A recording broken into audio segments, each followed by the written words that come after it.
Inspire, motivate, challenge. So, 24-hour pharmacy. What Right. inspired that? We wanted to be different. We wanted to be available for the people for longer. That was something that was major for us. So for us at Primeah, we've always tried to meet the customer's needs. I've done a few courses in marketing, and in as much as emphasis on needs, not necessarily wants. Wants would presume that I'd sell things to like irrational antibiotic prescribing just because a customer wants it. No, we're not to meet their wants, but their needs. So for us, one of the things we'd always sought to do was to be able to get even orphan medications or scarce medications, things that the customers may be looking for. We'd always sought to make that available. And so that was one of the things that inspired the 24-hour store. We wanted to be available for longer for the people. In as much as I've had a few colleagues who would argue and say, oh, but the 24-hour is not necessarily profitable. They're right. It doesn't necessarily mean that at 2 o'clock, at 1 o'clock, it doesn't mean that you make profits. But we've also had very good testimonies where people who've walked in and wanted to, somebody run out of Ventolin, that's saving a life. Somebody wants insulin. They're coming from a hospital. The insulin is not available at that time of the night. So for us, it was born out of the need to be around for the people for a longer period of time. That was it. And also to be able to differentiate us in business as well. So it wasn't necessarily about the profit. It was to be, if I honestly have my way, all of our stores, if not for the security challenge, all of our stores will be running 24 hours. If I could have my way around, if I could sort out security. But we understand the complexities in Nigeria. Another question I have is, you started this with your first store in Ajigule, which was very successful, obviously, and has provided you... Depends on the definition of success, but was a good store. God was good to us, yes. It was a good store. It still is a good store. So it obviously afforded you the means to expand. But since the first store was very good, why didn't you just stay comfortable and say, okay, this is very good, I'm making, some capital, let me just stay where I am? Why decide to take on the extra responsibility to expand? Can I ask a question first? Because you've said afforded me the means to expand. Do you mean provided the finances to expand? I don't know. Okay. Whichever way. It could have been finances, could have just been maybe the drive. Okay. Yeah. Well, yes, this first store was and still is largely profitable. Okay, so, well, the easiest way to answer that question is to say, if you have a source of money, life is good.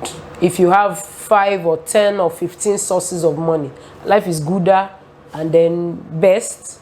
So I think that's easy to understand, to say that I've always told, I'd mentioned before that I've been a persistent fellow. I'm very passionate, I'm very diligent. So my kind of person won't want to stop and sit pretty at one. If you make something from one, if there are multi ways, multi places, if you're able to increase that, that would be better actually. So why not do that? But of course, in retail, you have to understand that location is key. Location is everything.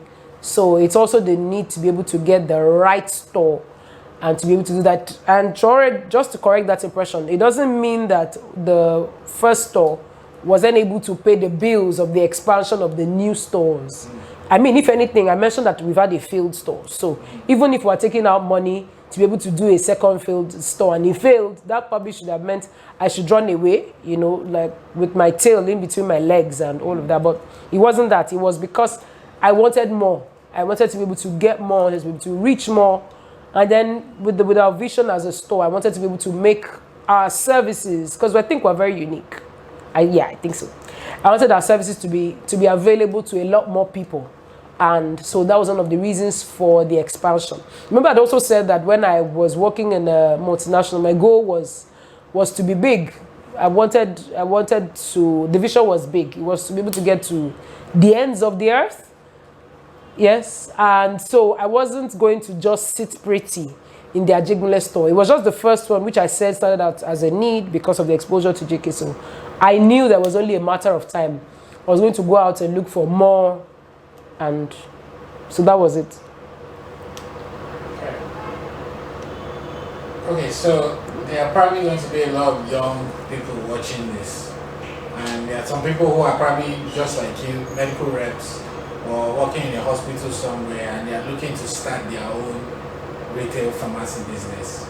So, like, what kind of advice would you give, especially looking at your own particular experience? So, somebody is thinking of starting a retail business today, but they already have full paid employment, and that's what they want to do. So, what advice would you give them? Well, so first thing sounds cliche, but why are you starting? Why do you want to start?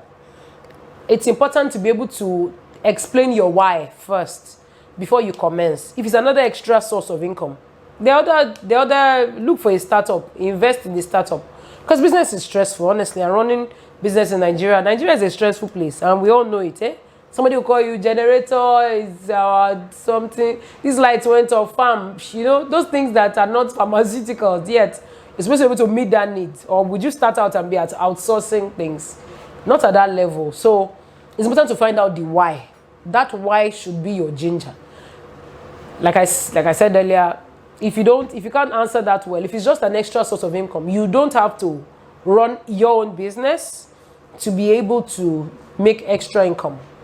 That's the truth. There are other things you can do, and they don't have as much level of risk or as much level of stress as running a retail pharmacy would.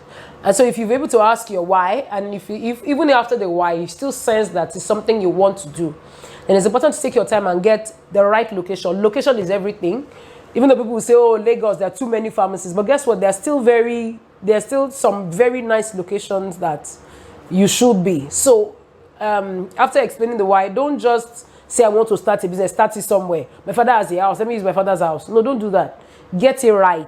And that's something that, well, I'm not sure I even have the strength and the energy to be able to do that now. But it's also something that I have a passion for. I've always thought to be able to help young businesses and maybe do consulting for people. But it's so important. You need to get all of that right. Location analysis. Why are you looking at this location? Well, what's the market? What's the potential? What's the earning power of the people around? Even if the earning power is not a lot, like my Jiggler store, is there a market? What do you see? You'll be able to explain all of that. And if you think there is something you want to do and all of that is checked and tick, go for it.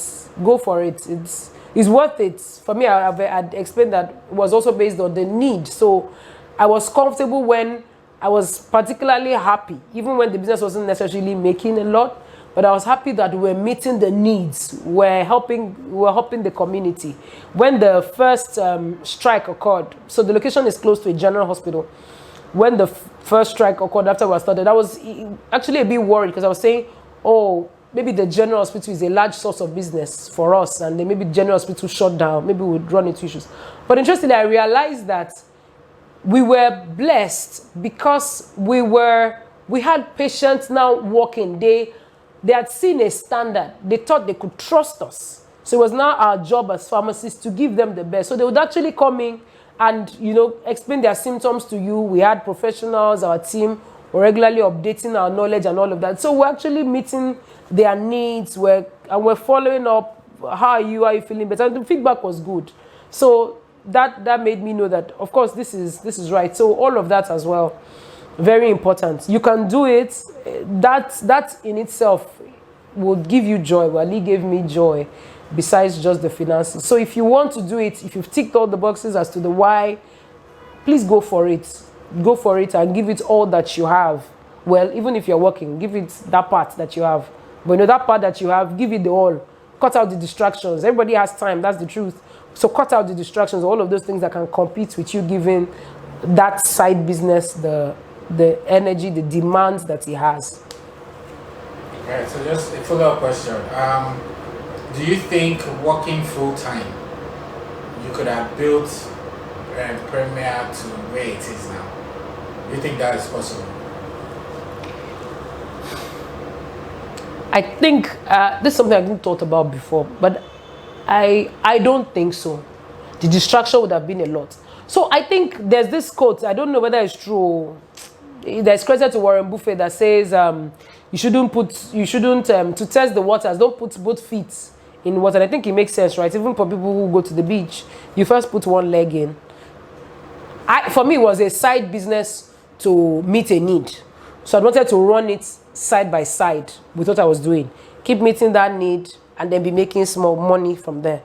But then I'd resigned fully to do this. So I don't think that would have grown Primeah to this point if I still had a full-time job. And that's why I'm grateful also that God orchestrated the events to having me resign. I honestly don't think so. I wouldn't have been so passionate. The distraction would have been a lot because it's shared. So maybe for somebody who wants to do it full-time, maybe you can test the waters. Start it small, depending on the environment where you are or your workplace.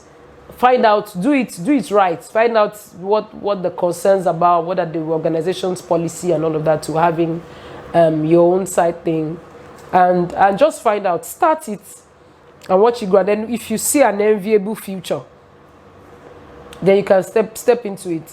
So the truth, when I resigned, I had a few friends say to me that. So after I resigned, they asked. I particularly remember someone emailed that asked me and said, so now that you're in the business full time, maybe you are making more money. And I told her no. She was surprised. And for me, that was because after I left and I got into my car, I was actually analyzing it that you're not necessarily making more money at this time. Why is that? And I realized that the business was actually running. Remember I mentioned delegation before? I delegated. I had a team. The business was running. And thankfully for me, because of the controls and all of that, it wasn't like people were pilfering. So some people will say, oh, maybe if your people are pilfering, once you resign, the person pilfering would resign, or they will not be able to pilfer again, so you now make more money. That wasn't the case for me. The business was at the same level, but the onus was now on me as the business owner to come in and work on the business. So I wasn't resigning to now come and be pharmacist on duty. Interestingly, I don't think there's ever, maybe the early days when the copper wasn't around, there was never a time when I was resigning to come and work in the business. I'd always had pharmacy, so my job was to resign and come and work on the business in terms of bringing fresh ideas, new strategies that would help the growth of the business. So that was what I resigned to do. And so, yes, we wouldn't have grown to here because I would not have that time to come and build extra things to help to grow the business. Okay. Thank you very much. You're welcome.